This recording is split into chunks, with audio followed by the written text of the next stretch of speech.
یہ کل ایک خبر دیکھی میں نے، پی ٹی آئی کا آئی ایم ایف پروگرام کی حمایت سے دستبرداری کا اندیا، اسے وائس آف امریکہ اور دیگر انٹرنیشنل اشاعتی اداروں نے بھی لفٹ کیا، اور ممتاز صحافی اور تجزیہ نگار جناب نصرت جاوید صاحب نے بھی اس کا حوالہ دیتے ہوئے اس بابت تبصرہ کیا۔ گوہر صاحب نے کہا کہ بھئی پہنچے آئی ایم ایف کے لوگوں کے پاس کہ اگر فری اینڈ فیئر الیکشن نہیں ہوگا، جو ہوتا نظر نہیں آ رہا، تو پھر ہم اس پروگرام کے ساتھ نہیں جڑیں گے، اپنی حمایت واپس لیں گے۔ لیکن گوہر صاحب نے اس کی تردید کی ہے۔ وہ میں سناتا ہوں، لیکن یہ جو وائس آف امریکہ نے لکھا ہے نا سر جملہ، وہ یہ کہتے ہیں کہ آئی ایم ایف وفد سے ملاقات کرنے والے پی ٹی آئی کے ایک ذریعے نے وائس آف امریکہ کو بتایا کہ آئی ایم ایف پروگرام کے لیے تعاون کی یقین دہانی واضح طور پر صاف اور شفاف انتخابات سے مشروط تھی، جو اب دکھائی نہیں دے رہی، لہٰذا وہ آئی ایم ایف پروگرام کے لیے اپنی حمایت واپس لے رہے ہیں۔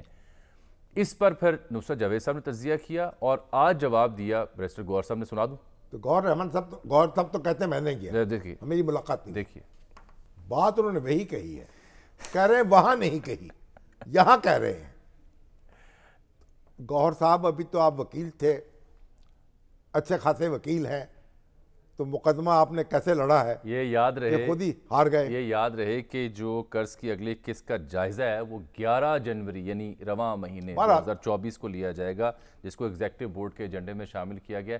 کچھ میری ذاتی اطلاعات یہ ہیں کہ جو وائس آف امریکہ نے خبر چھاپی ہے اس میں بڑی جان ہے، نہیں وہ جو مرضی تردید کہہ رہے کرتے ہیں رہے۔ میں نے یہ بات نہیں کہی اور وہی بات کہہ بھی رہے ہیں۔ بہرحال ریاست کا مفاد اور سیاست کا مفاد یہ الگ الگ رہنے چاہیے۔